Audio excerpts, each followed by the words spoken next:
All right. Well, Susie and Lindsay, it is a real privilege to have you ladies joining us today on the podcast, even though we're on opposite coasts. I love what you ladies are doing in the ministry there at the Well. And it's a real privilege to be able to use technology to introduce you more fully to our community at Into the Harvest. So thanks for being here with us today. We're glad to be here, Andrew. Yeah. So Susie, you and I go way back. Should we tell folks how long we've known each other? Yeah, go ahead. So I long time.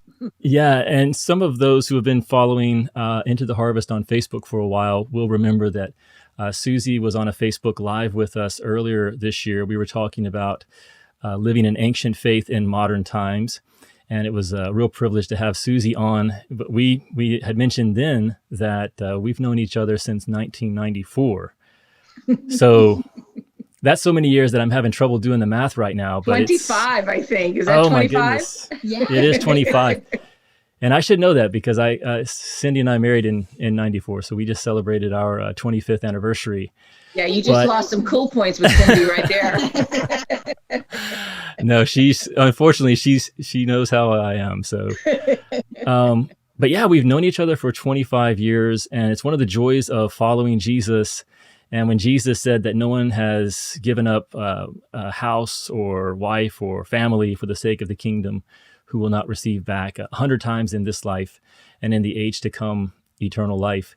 And friendships like ours with you and Bob there in Tampa are some of those return on investment relationships that the Lord has given us. So it's been really neat to watch you guys continue to serve the Lord and watch how he's guided you into a whole new season of contribution with the ministry there in Tampa with the Well Training Ministry. So I want to talk a little bit more about your ministry there and how the Lord has guided you. But also really, really glad to have Lindsay joining us. She also is part of the team there with the Well Training Ministry. And Lindsay is involved in the social media side of the Wells ministry, which is something that we believe in quite a bit. So it's a real privilege to have you with us as well, Lindsay. Thanks.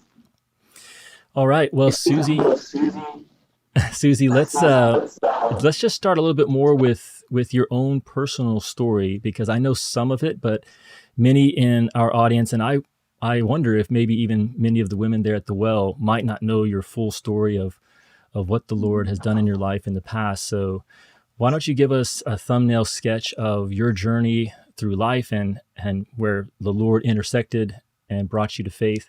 How did that all come about? Well, it is. And, it's your story or then a part of your story. So just a little slice from my story. Bottom line, I was raised in a Christian home in the sense that my family knew that they were not Buddhist. They knew they weren't Hindus. They knew they were not Muslims, and they knew they were not Jews. So that left Christianity. And that's pretty much how deep our Christianity went. My only real exposure to God was really when I had my first communion and I had my confirmation. And then for whatever it's worth, my family would go to church on Easter Sunday. Don't ask me why, because my father at the time was very much so a non-believer, but I think he allowed my mother to take us. And beyond that, it's really what I learned from, Hollywood, movies like Ben-Hur and the Ten Commandments and The Robe. And so through that, there was some impression in my soul that there was a God, but I just really didn't understand much about him beyond that. I didn't understand that there was an accountability to him. I didn't understand that I was necessarily created by him. So there was a whole lot lacking. All I knew is that of all the religions out there, we were probably Christian. And then I remember my first real encounter with the idea of meeting Christians. I had a Christian aunt and uncle who would give us Christian books at Christmas sometimes, which my father hated. And then I remember one time very distinctly in high school being invited to a church. And I went with this gal, but it was not a very positive experience. And so I never went back. And I don't really even know who she was and why she invited me and how I wound up there. But God began this journey. At 18, I joined the military. I thought I needed to have a Bible. It was sort of like a rabbit's foot. And so I had my rabbit's foot and I took off for basic training. And that was really all there was to me and God and Christianity, because then I went absolutely wild. And it was when I got to Goodfellow Air Force Base that God began to do this work. Hindsight being 2020, I realized he was doing a work. And it was with actually a party buddy of mine. She decided out of the blue, she was my roommate, that she wanted to go to church. And the next day, this was like at 3 o'clock in the morning. And so I told her, like, no, I'm not doing that. But that telling her no set something off in me. I don't know what it was, but it was, I mean, God meets you where you are. And I sensed that there was something very wrong with telling the God of the universe that I would not go to church. And so I made a pact. I will go to church every Sunday. I don't care how drunk I am or what time I come in or what I've done the night before. I will be at church the next morning. And I kept that deal. Sometimes I showed up at church in party clothes. And nobody questioned the way I looked or how I was dressed or anything. You know, I basically just showed up and nobody interacted with me, and that's how it was. And that's my journey back. And then when I got to Germany, God brought me another roommate, and she was the one who really introduced me to the understanding that there was a Christ, that the life I was living was not the life that God intended me to live, that there was a way to live different, but I needed a redeemer. And I didn't understand that fully, but it was something in my heart that just, it resonated, that I knew that I didn't like who I had become. I didn't like the way I was living. I didn't like the choices that I was making, but I didn't know how to get off that track. And so she asked me a question that I'll always remember. She said, if Jesus is real, you're going to know it. And if he's not, you're going to know it. So what do you have to lose? And so, and at that point, she led me into a believer's prayer, what she knew to do at the time. And then after that, I think I prayed that same prayer. I try to remember all the words, and I say it every single night to make sure that it caught, you know. And that's really kind of my introduction to Christianity, was just God began to use an Army roommate, and then he used yet another Army roommate to introduce me to himself. So that's where it began for me. Yeah, I love that, because there's so many themes that you already touched on that are near and dear to my heart. I mean, one is that God is active in the world today, and it's so easy for us to sometimes lose sight of that because we don't see him necessarily. Sometimes he can be at work around us and we don't notice it. Oftentimes that's the case. But so many of our stories, as we look back, we can see over the trajectory of our life how the Lord was ordering events, bringing people into our lives at different times to nudge us, to point us toward the path. And also just working through our conscience. That's something that really stands out from what you shared. Which is what he really did with me. He worked through conscience. Yeah. He really, really did. Yeah, and I think we can really take heart in that. Sometimes what the Lord has done in our life, we need to believe for others. We need to understand that people who don't necessarily on first glance look as though they're close to the kingdom, we don't know the backstory of what the Lord has been doing to prepare them and to be at work on the inside. You know, I think of your statement of showing up to a Sunday service in your party clothes. I do remember that story from your testimony before. So, I mean, you came to faith, it sounds like in your early 20s. Yep, I was 20 years old. In the military. And, you know, what happened then? Because for so many believers, for so many Christians, and this was the case for me, when I came to faith, I really didn't have a vision for what comes next. I mean, it was more of, okay, now I've decided that I not only believe in God in a very vague sense, but I'm believing that God has his eye on me, and I do want to be pleasing to him. I want to belong to him. But in my life, once I made that commitment to surrender my life to him, there was a big blank space in terms of what comes next. And the only thing I really knew was that eventually when you die, there's a place called heaven, and that's really what you're believing for. But I've since come to know that there's much more to the Christian life than just believing and waiting. for death or waiting for the return of Christ. So what was it that began to give you a vision for discipleship, a life of actively following Jesus? So I would say that I'm a little bit different than that, where I feel like God gave me a really strong beginning, and then I had a really weak middle where things really had the potential to fall apart for me in many ways. So Robin, who was the woman, my roommate, who led me to Christ, she also was the one that God really began to use to disciple me and establish me in the basics. Now, hindsight being 2020, again, I didn't understand what she was doing. I didn't connect any of those dots. I had no context in which, through which to connect any of those dots. But she was the one who introduced me to quiet time and Christian music. And she brought me and put me in a Bible study, put me in a choir, and she felt like if I was at a Bible study and I was in the choir, I was boxed in enough to be able to, hopefully enough eyes were on sight to keep me in the church. She would take me with her to do evangelism. Wow. I was on a post with 1,800 guys and there were 45 women. So it was pretty easy, honestly, to strike up a conversation with most of these guys. They would listen to anything you had to say if there was a chance that you might go out with them. So evangelism in that context was pretty easy.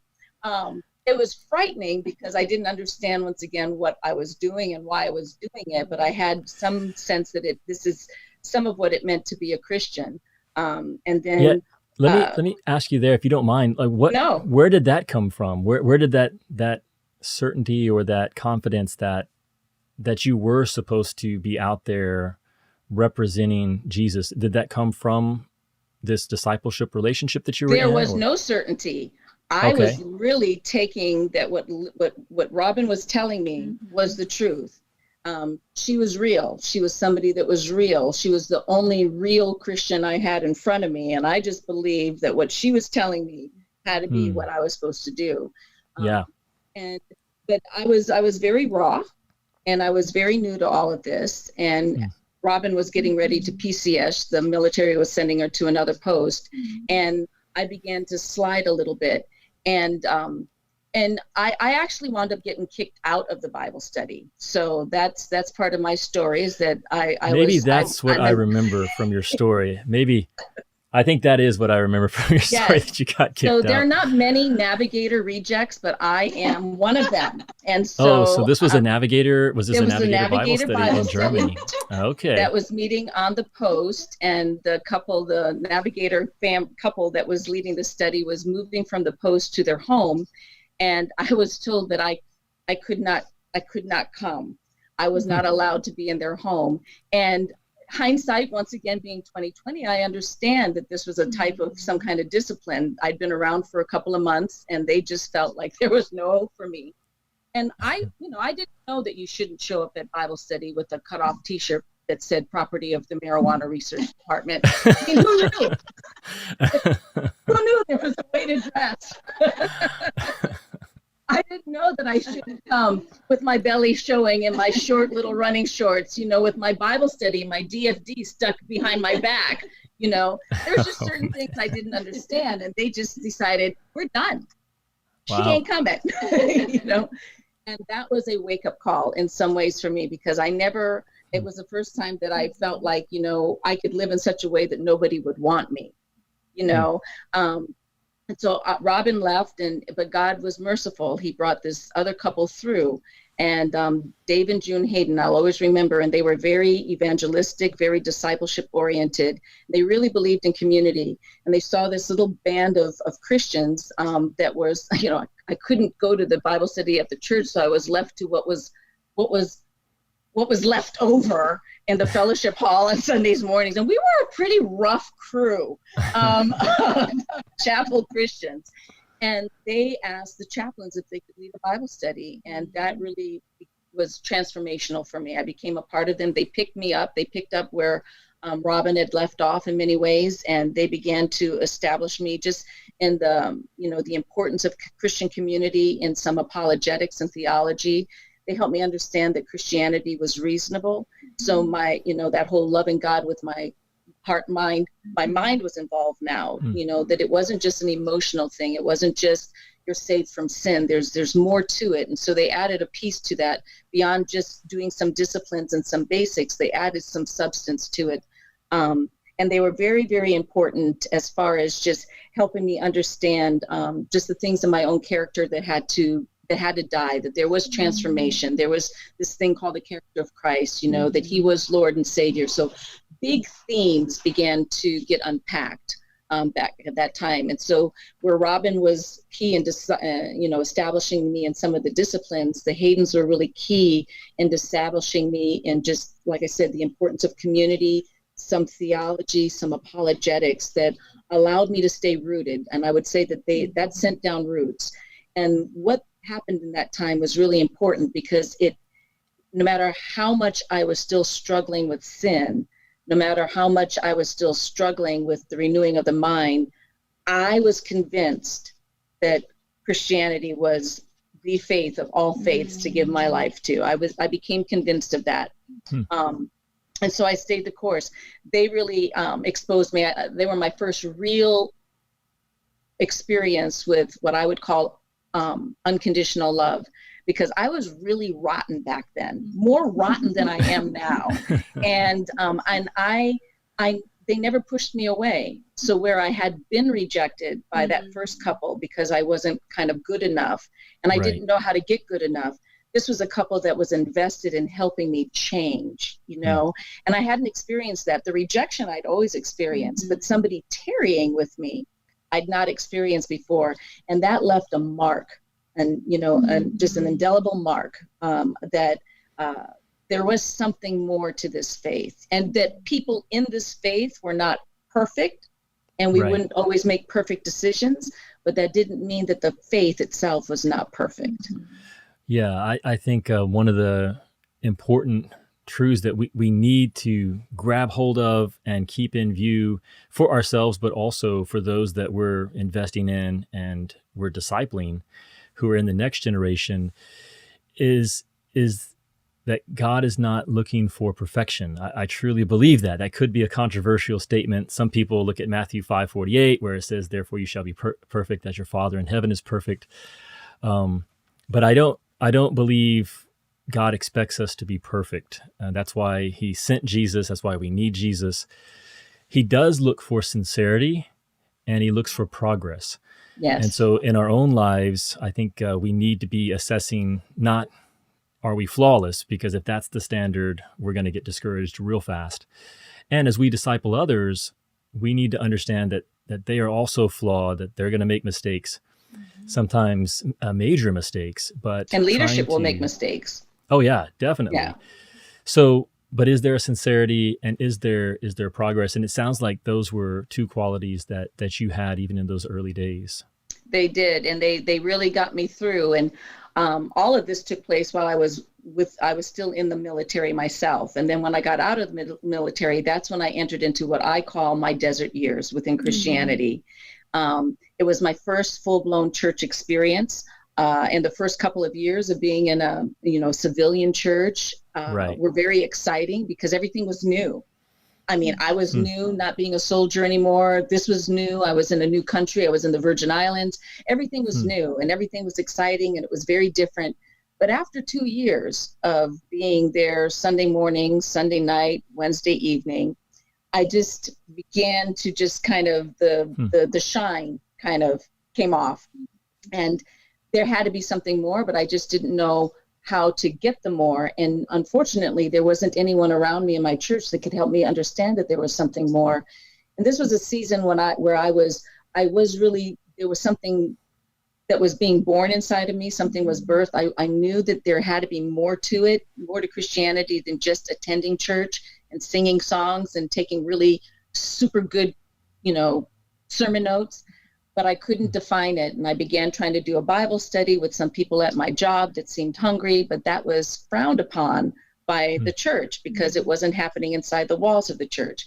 Then there was a woman at church who seemed interested in just doing some accountability, and we began meeting with each other, and she brought a friend, and there was like 3 or 4 of us. The church got wind of it and thought that we needed to have a deacon with us. We couldn't be doing this. We couldn't lead ourselves in reading the Bible and praying with one another. There was about 40 or 50 single people at the church. And so I organized an evening, so that we could all get together and actually know each other's name. It was so great that the next time everyone's like, when are we going to do this again? Then I was told that there had to be a man over the ministry because I was a woman and I wasn't allowed to lead any. And it just, every time I tried something, there it was, that rejection again. I wasn't good enough. I wasn't able to do it. I wasn't supposed to do it. And I just couldn't do this anymore. I had a hard time believing that Jesus Christ left heaven so that I could go to church Sunday morning, Sunday night, and Wednesday evenings. It didn't make sense to me anymore. And I was just like, God, I'm not sure I can stay the course. I'm convinced that you're it, but I can't do this. If this is Christianity, I can't do it. And he broke in. That was when I met my husband, and I married a guy that was in the military, and we wound up at Fort Campbell, Kentucky, where I encountered Cecil Bean, and things began to come alive in my heart again. So it's sort of those things that God was doing in the early days through Robin and the Haydens and other Christians that where I was seeing discipleship, but I didn't know that's what it was. Cecil gave context to that. I had a way of understanding it. It was being defined for me. I had words for what I had experienced that I didn't have before. I was able to understand too what broke down in the church, why was I thriving in this environment? And why was I seeing others thrive? And it's because there was two things happening. There was expectation that they would be followers of Christ, and there was accountability to being a follower of Christ. Two things that there aren't in the church. There's no expectation beyond attendance and some volunteer service, and there's no accountability. You can sit in church for days and days and weeks and years in your sin, and somehow that's going to be okay. No one's really going to challenge that. But you couldn't really be in open sin or any kind of sin without somebody seeing it in a discipling community. And I was coming alive and putting the pieces together. And what Cecil did there was he breathed life. He gave me an opportunity to grow. He gave me an opportunity to figure some things out. He was equipping me, something that I hadn't experienced before, and it lit a fire. It absolutely lit a fire. And at the same time, God put me in another ministry that was military. It was a Protestant Women of the Chapel. And so I was figuring out discipleship in this realm and what it meant to utilize my gifts and grow in my gifts. But he was allowing me to practice that in this other realm that was Protestant Women of the Chapel. And through that ministry, he was also shaking off some denominationalism that had set in. And was allowing me to understand that there could be such a thing called unity in the midst of diversity. It was really fleshing out some things, that sameness was not what God was after. There were core values. There were things that were the same principally that we were all in pursuit of as Christians. Same kingdom, same gospel, same mission, the quest for discipleship. But there's a whole lot that he allowed diversity to be expressed in.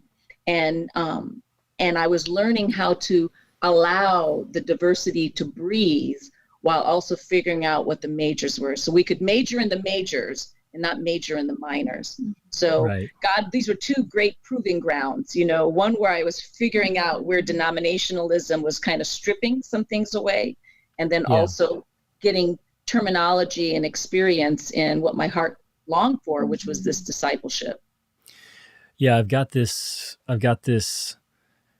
view of growth and discipleship within the Christian life, and it goes like this: we really need clarity of vision, both at a purpose level.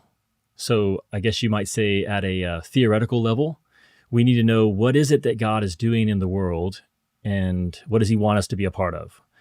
And there needs to be a clear vision for that in our lives. And few of us start with that. It's something that we need to be providing for the next generation. But then there also needs to be a real clarity in terms of practice. Well, what are things that you can begin to do right now where you are to begin to engage in that purpose? And so if you lack clarity around what the big picture is, what is God's purpose in the world today, then you're just lost. You're sort of like where I was when I first started my journey. You're just waiting for the next chapter. Yes. You're at the bus stop waiting for the grave, basically, and you're just biding your time. You really just don't know what you're supposed to be doing. On the other hand, if you have a sense of what that big purpose is, you've got some clarity on that, but there isn't clarity on how you can begin to engage and be involved in that at a practical level, then you have discouragement, because you know that there is something out there that you're supposed to be involved in, but you don't know how to get involved, or you're not being allowed to get involved. So I wonder if you could give us some practical examples when you got to Fort Campbell and met Cecil and Jeannie. What were some of the practical ways that Cecil began to challenge and encourage you to step out in faith and get involved in this mission that maybe you had been hindered from doing in your previous experience there? Shockingly, he was just like, those women over there, you ought to be meeting with them. Huh? What? Me? But I don't know. I'm not sure I know what I'm doing. Start meeting with them and I'll help you figure it out. So it was just the opportunity. He just, there was opportunity all around, and he was like, I'm not going to meet with them. I need you to be willing to go do that. Just being willing to sit down, just the letting me see his life, letting me see his marriage, helping me, just very practical, very real. It was very organic, it wasn't charts and figures and illustrations. It was conversation and what he read in the Word of God that day. And so what am I encountering with some of the women, and what am I doing, and where do I need help? And it was just that. It was just that. He would also share that floor. He would share his platform to give you, others, an opportunity to share devotions and stuff like that. And here was a man leading a ministry that said, Susie, I want you to share a devotion. What, in front of some guys? There's going to be guys there. Yeah, I want you to share it in front of some guys, And I'd not encountered that in the church outside of Dave Hayden. He was the only other guy that was like that kind of person who wanted to equip, who wanted to give people opportunity to grow. And I think that was his greatest strength, honestly, was that he gave people opportunity to grow and figure it out. Yeah, a couple themes that really stand out to me there. One is, this is true of Cecil and Jeannie, and I think it's true of all great disciple makers, is they view the next generation not as people who are there to help with their ministry. Yes. That, Cecil, I think, has always modeled that his purpose was to help grow and develop the next generation into their contribution, into their ministry for the kingdom. That's and a great way of putting ministry. That was his ministry. That was, and still is. Cecil just visited with us 2 weeks ago, and it's just, the older I get, the more I appreciate how rare and how privileged we've been to be invested in by someone like Cecil and Jeannie. So I'll try not to get emotional here, but I get it. But it's also where Jesus says, "To whom much has been given." I feel that as well. That as we approach the 50-year mark, that we need to be giving. I'm beyond that, but we don't talk about that. No, you're not that far beyond, right? But yeah, there's a real responsibility now for us to be investing in the next generation and have that same attitude that they're not here for us, we're here for them. Yes. Paul said in Corinthians that he would most gladly spend and be spent for the sake of the believers there in Corinth. That was his mindset. But a second theme that really stood out from what you shared there is that it was not so much a program. No. There was not this structured program that he needed you to plug in and. There wasn't a step 1, step 2, step 3. Right. Yeah. There was really relationships that start making space in your life to invest in these other women. And that is going to be the curriculum. That is going to be the training, because very quickly you're going to be in over your head. Yes. And then there was the availability to spend time with you to talk through, well, how do we deal with these issues? And yes. so that's some really great stuff. Now, you and Bob ended up retiring, moving from Kentucky. And did you guys go straight to Florida at that point? We did. We went to from Fort Campbell, Kentucky to Orlando, and then God said, nope, it's not going to be Orlando, and sent us to Tampa. So tell me about the origin story for the Well Ministry. And I know it's the Well Training Ministry because that's a real focus for you ladies. So tell us also about what makes the Well Training Ministry unique in your mind. What is the unique contribution that you believe the Lord wants you ladies to make for the kingdom and for the church? So, and Lindsay could probably add on to this as well, but the ministry really began as a hybrid. I mean, as I was in that Fort Campbell ministry with the Navigators, there were certain things that were happening there, and I just kind of chalked them up, like, if God ever gave me a ministry, I would really want to bring this element forward. And then when I was a part of Protestant Women of the Chapel, there was just a couple of things that we did there, and I was just like, if I ever had a ministry, there's a couple of things that I'd like to bring forward, from that. And so I call the Well like a hybrid, in some ways. God began to birth something I didn't even know it at that time. So when we came to Tampa, especially, I was still wrestling with how much of what I was doing or how much of what I did was the product of another man's environment. Was it just that I was in a prefab home, kind of a thing? Right. How much of this was actually how God designed me? So there was a lot of things that I was fleshing out, a lot of things that I was working out. But I do remember that there were just two things, if anything, that I needed to pray, that God would just, reveal himself. And I needed to do what I was trained to do, go look for a woman. And so with prayer and just choosing to notice, just striking out and just asking, learning to ask questions, inviting women to go out for coffee, and just seeing if I threw something at the wall, would something stick, and God, by his grace, brought a woman, and we began meeting at the park, and she began to grow and was very excited. There's a lot there. She invited a friend who invited a friend who invited a friend, and we began just meeting. And it was more in a sense of just most of the women that I was realizing at the time, and all of these are women who were associated with the church, and none of them were established in any of the basics. They were not having quiet time. They did not have a prayer life. They didn't know how to study the Bible. They didn't know how to talk about their faith on any level. And so I really saw that as our training ground, just as we met in the park, as we met in each other's houses, just to get them talking Jesus, talking gospel, talking kingdom, talking their quiet time, and just asking how that was looking in their everyday lives. How was this moving out? So it wasn't just what they were learning, but how was what they were learning moving through their lives? And we began to grow.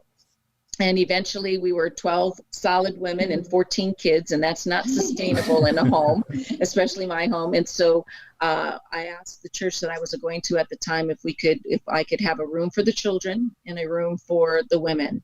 And out of that really sprung the Well Ministry. I thought I needed to organize it. I needed to give it a name. I was getting a sense that God wanted to do more than just an accountability group. And it was welling up that, this was an opportunity to train women. And so I was doing a lot of that around my table. And as we continued to grow, that had to get organized. You start as an organism, and then God has to organize the organism. And so that's really what began to happen. And out of that came just putting together trainings where I was able to because I couldn't meet with everyone. There was a lot of women meeting, and even the women that I was meeting with individual, there were still too many of us. So I had to figure out how to keep that going, the life and life discipleship going, along with what they were learning in their small groups, but bring a training component that was intense enough to be able to break through a lot of the religion and a lot of the denominationalism and a lot of the apathy that we encountered. So Susie, let me jump ahead. in just to ask you, just for some context, what kind of a timeline was it from you meeting this first woman that you began to invest in and it reaching the point where you needed to become more organized in what you were doing? Are we talking months, years? 2 years. 2 years. So there was a 2-year investment where there were women who started with me, fell away, and others would join, and others I was investing in, and others were growing. So it was very fluid. It was 2 years, and in that 2 years, there began this core of women, that I felt Right. like, okay, I had a group that was buying in. They were changing. They were understanding what we were talking about. They weren't necessarily pushing out with it yet, but they were close enough to say, I want to learn this. I want to do this. And so it was about 2 years between going from our homes and meeting in the park before we moved into a campus or onto a campus. And let me ask another question. If at that 2-year mark you had, for whatever reason, disappeared, moved to a different town, what would have happened to that group at that moment, do you think, at the 2-year mark? I think that many of them would have fallen away. I don't think there was so much sin in the camp, so many theological issues, moral issues. I don't think that they would have been able to stay. They wouldn't have been able to hold the ground and advance anything at that point. It was too new. It was too nascent. Right. We're in a culture that's brutal in many ways. And, Jesus started with, at least there was a moral fabric to the men that he was reaching. We are discipling and we don't even have that moral fabric. So it is brutal out there on many levels, just trying to get people to let go of some of their idols so that they can actually, surrender to Christ and live on his terms. So there was a lot of work there, but I would say, so those first couple of years were important. I began to see the turnaround at about year 3 or 4, where women were letting go of some things and actually turning around and doing with others what they were experiencing themselves. But I would say for us, that was about 4 years, 3 to 4 years before we saw that what was happening to them move through them. Yeah, and another question just for our listeners so that they have a sense of the timeline here. How long had it been for you just personally from the time that you began to follow Jesus until the time when you began to meet with this woman in Tampa and it began to grow into what has then now become the Well? So that timeline would have probably, from when I committed my life to Christ at 20, I would say at about 30, God began to use me. That was around the time that I had entered the navigator ministry at Fort Campbell. So there was a lot of kind of other things that God was doing in there. And of course I had a 7-year desert. So there was a lot of wasted time in that span of those 10 years. I had another 10 years at Fort Campbell, and those are rich years. So, I mean, there is, I would say 20 years, but it wasn't. I would say it was more like I had my first 2 good years, and then I had these 7 years, and then I had some rich years at Campbell. So there was a lot of preparation for me, personally, to get me to own what it was that God, to discover what it was that God wanted me to do, and then to own what it was he wanted to do without ever looking back, without ever questioning what God would have me to do no matter where I go. So that took some time. And so I had that first little bit of incubation that exposed me to discipleship, but I had no language. I had no context. I didn't understand what was happening. I had my desert. And then I had where God began to give me language and context and opportunity and practice. And he was formulating something, in me. And then he began to do something there in Tampa, but you're talking another 4 to 5 years before that really begins to come into its own. So I want to ask these questions because I think a lot of people, certainly people who are listening to this podcast, they know that the Lord wants them to go into the harvest. They're excited about it. They're ready. And there's oftentimes an expectation that this is going to happen very quickly. And there's a couple of principles that your story is illustrating. One is that this is a lifelong journey for us. And just finished reading Genesis in my daily time in the Word with the Lord. And I was reading the story of Joseph. Joseph, by the age of 17, had a vision for what the Lord was going to do in his life. He knew that there was going to come a time when his brothers and even his parents would bow down before him. But what he didn't know was that it was going to be 22 years before that dream was fulfilled. And there was a lot of hardship in between Yes. Joseph getting those dreams. And then it's so powerful when you read it in Genesis, when his brothers bow down and they don't recognize him, but he recognizes them. And there's this little sentence that Joseph remembered his dreams. Yes. It's so powerful. But he also now had 22 years of development to Well, and prepare him. Yeah, and you see that with David. Yes. You see that with Abraham. Mhm. You see Yeah. that even with Jesus Christ. You see that with Right. Paul. He gets saved right away, but God doesn't use him in a powerful way. It takes a few years, Right. So it is, and we got to settle into the fact that God will call a person, but he also now has to prepare and equip that person, because Yes. your life has got to be able to sustain. There's got to be an infrastructure that he's building in your own life that can sustain the work he's about ready to do. Most of Yeah. us really are not ready. Right. We're not ready for the work he wants to do. Yeah. It's one of the reasons why I encourage people to fall in love with being a farmer and not with reaping the harvest, because there's Yes. going to be many, many years where there aren't those external results. There isn't that return that you get to look at and be fulfilled by. And you just have to fall in love with what God is calling you to become, Yes. which The is process. a farmer. Yes, you have to fall in love with the promise, with the process. But the other principle that really stands out is, even when you're ready, you've been developed, and if you're starting something new, one of the realities of pioneering something new, which many of our listeners are trying to do and to trust God for, one way of understanding a pioneering leader, is that he or she is holding things together long enough for people to catch that vision Yes. and grow into that leadership. And that also takes a lot longer than people realize, especially if you are starting out with raw material. If you're not importing trained and developed laborers from somewhere else, if you're actually raising up disciples and laborers from the harvest, we've got to be realistic about the time frame that it takes. And you can't shortcut it at all.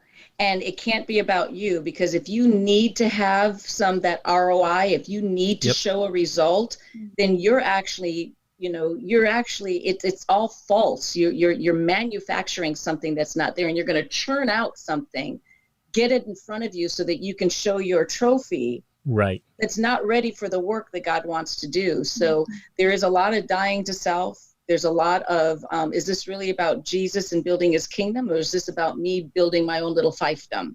And Right. so there's a lot of, God has got to do a lot of refining, is this your ministry or my ministry? Are you trying to get people to follow you and your name, or me and my name? So there's a lot of refining. We are more rotten than we understand. And our motives are not as pure as we think they are. And there is a lot of stripping that God does year after year after year in ministry that we have to be willing to embrace and accept, because he wants to be able to say to me one day, "Well done, Susie." And he can't bless anything that's less than that. He can't say well done to something less than that. And I need to covet for them that they would hear well done.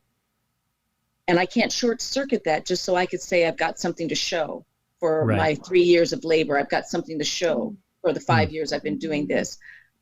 There's a lot of stuff that you do in the backside of the desert that gets no notoriety, nobody cares about, but Right. it all matters. It Yeah. all matters.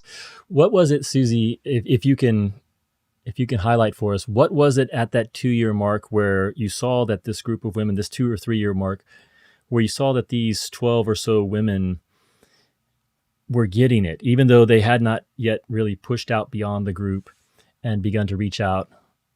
What kept you encouraged and gave you hope and confidence that was coming? We talk at the Well Ministry, we talk in terms of the discipleship matrix being salvation, word, lordship, people.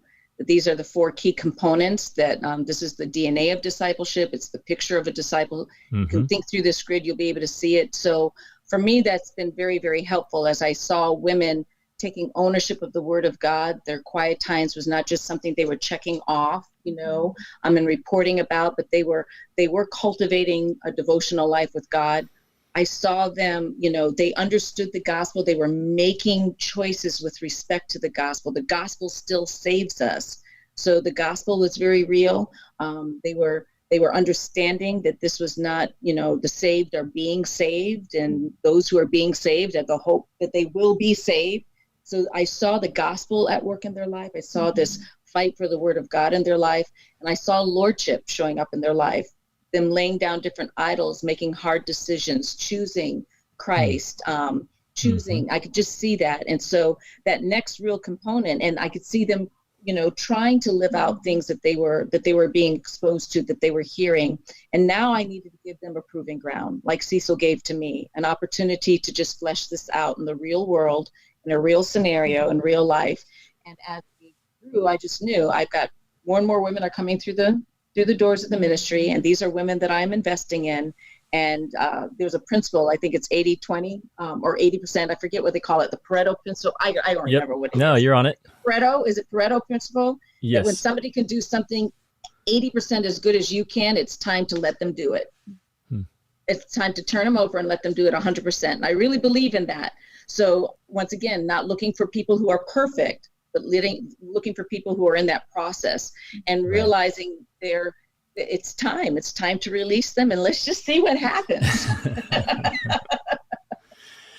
So we began to do that. So this was at the 4-year mark where it really began to grow legs and grow. Yes. And take off. More defined. Yeah. And then how long between then and where you ladies are today? So I would say that there was a few things that marked it. So we, at about that 2-3 year mark, things began to happen. 3 years into that, I incorporated the ministry. I initially tried to put this ministry under the women's ministry at my church. That became untenable. It wasn't possible to build an interdenominational ministry under the auspices of one particular denomination. Right. So God began to show me that this was ridiculous, and it was time to do something different. And so the next juncture was when we incorporated. And then I would say, there was that another 3-year mark. So at 2005 and then 2008, when we incorporated, it exploded. It was like God was saying, see, I told you. And so, but now with that explosion, it was like, how do I not lose vision? How do I not lose these relationships? How do you keep them moving on mission? How do they take ownership of their own discipleship? So there was all kinds of things that we were wrestling with and knee deep with, and I was constantly in prayer with. Prayer became just huge. It was always huge, but it became even more huge because I wanted it to be central to what we did as a ministry, and that it was core to what we were doing, that we were always seeking God, asking him to define things. 4 years later, we realized that we had grown to the point that we could no longer be on that campus. We were, of the 5 days of the week, we were on it 4 days of the week, and then took another day to do staff meetings. So that we had a higher presence on that campus than the church had on their own campus. And God made it clear that, you're in a good place, but this is untenable. You need to do something different. It's time to change. And so we actually decentralized a vibrant ministry that was happening during the week, completely decentralized it.